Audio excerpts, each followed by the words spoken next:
Muy buenos días, estudiantes del segundo grado. El tema que vamos a desarrollar el día de hoy es el renacimiento cultural. Muy bien.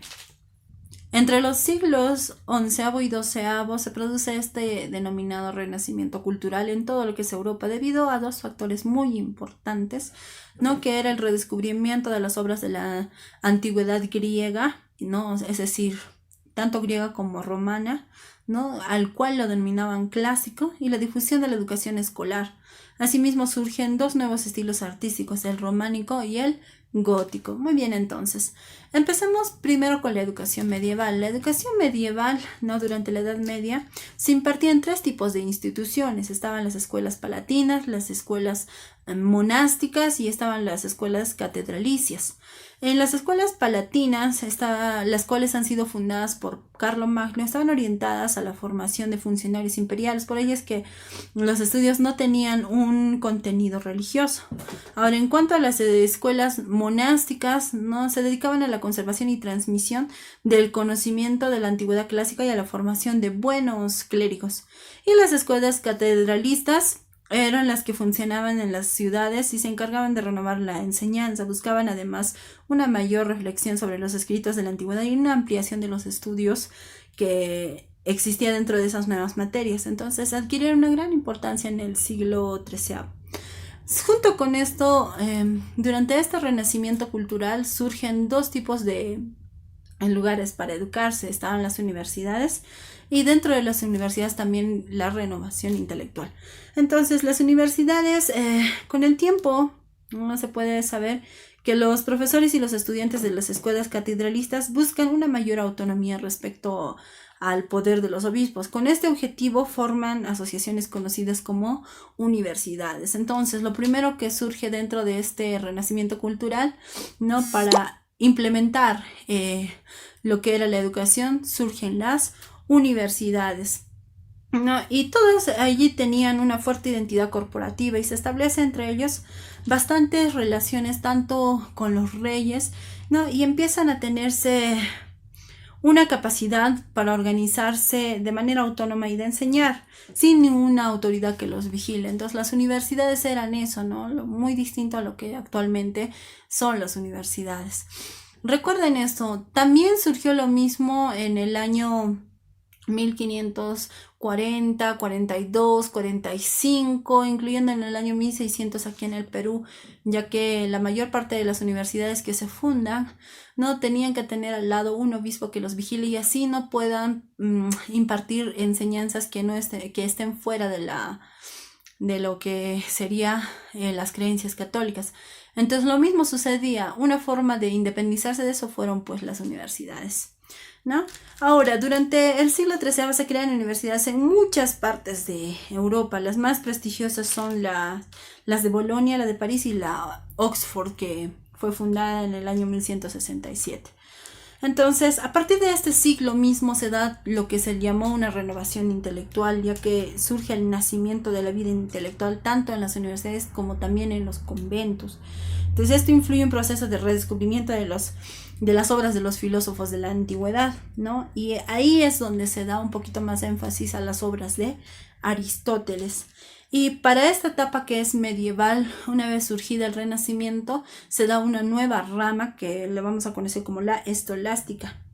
Esta escolástica era una disciplina que trata de comprender la doctrina cristiana a la luz del pensamiento filosófico griego. Una vez hablado ya también del cambio de pensamiento y la educación que se tenía en la Edad Media, ¿no? Vamos a tener también una forma de arte, ¿no? Lo que se consideraba en este renacimiento cultural como una de las ciencias mucho más importantes de ese entonces, ¿no? Por el cual también se plasmaban muchas de las expresiones culturales de ese momento. Entonces, ¿qué es lo que sucede? Existe un trance entre el arte románico al arte gótico. Y en dos tipos de arte fundamentalmente era la pintura y la escultura. Entonces, Dentro de la pintura, la mayoría de los templos románicos estaban pintados tanto en el exterior como en el interior, ¿no? La pintura románica carecía un poco de naturalidad o naturalismo. Entonces, las figuras se representaban de forma esquemática y en posturas rígidas, ¿no? Además, algunos personajes se dibujaban a un tamaño mucho mayor que el resto para destacar su importancia. Entonces, se pintaban sobre temas religiosos y también aparecían monstruos y animales imaginarios.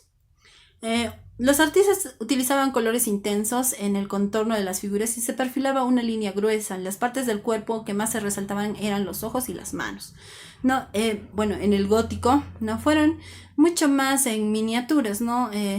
Estos decoraban en libros y las realizaban en las vidrieras, las catedrales, ¿no? Más tarde se adquiere esta importancia la pintura sobre tabla que da lugar a los retablos pictóricos. Los temas más representantes siguen siendo los temas religiosos, aunque también hay que destacar el éxito y desarrollo de los retratos, ¿no? Muchos nobles y burgueses, cuando encargaban un retrato, deseaban mostrar su poder y pasar a la posterioridad. Entre las características más importantes de esta pintura gótica que estamos hablando, nos encuentra la riqueza de los colores, el uso del dorado, la introducción de paisajes en el fondo, la búsqueda del realismo y el movimiento de las figuras. Entonces, eso es lo que le diferencia en la pintura tanto al arte gótico como al arte románico. Listo. En cuanto a la escultura, los edificios románicos se decoraban con esculturas que tenían una función educativa y también religiosa. Como la mayoría de las personas no sabían leer ni escribir, las imágenes les enseñaban los personajes y los temas de religión cristiana. Entonces, por eso se dice que las iglesias románicas eran las Biblias en imágenes. Las esculturas románicas se adaptaban mucho a la arquitectura y la figura humana en sí, como en la pintura, carecía de naturalismo y estaban pintadas con fuertes colores que se han perdido por el paso del tiempo. Ahora, en los escultores góticos, al igual que los románicos, representaban también temas religiosos, especialmente a Cristo crucificado y a la Virgen con el niño, ¿no? Con la función de que también tenía que ser educativa. Sin embargo, esta escultura sufre importantes cambios respecto a la época románica. Primero, que las obras fueron liberando la adaptación de la arquitectura y las esculturas, el bulto redondo, fueron adquiriendo mayor importancia, ¿no? Y en el exterior de los templos cobran vida e importancia los retablos que adornaban los altares, las sillerías del coro. Entonces triunfa la línea curva y fueron adquiriendo movimiento. Existía un interés por expresar los sentimientos, alegría, tristeza, dolor, entre otros. Entonces, en esto se resume prácticamente lo que es el renacimiento cultural. Claro que no acaba ahí, ¿no? Exactamente, porque después de esto vamos a hablar exclusivamente sobre la arquitectura románica y gótica, y eso va a ser para la siguiente clase. Nos vemos.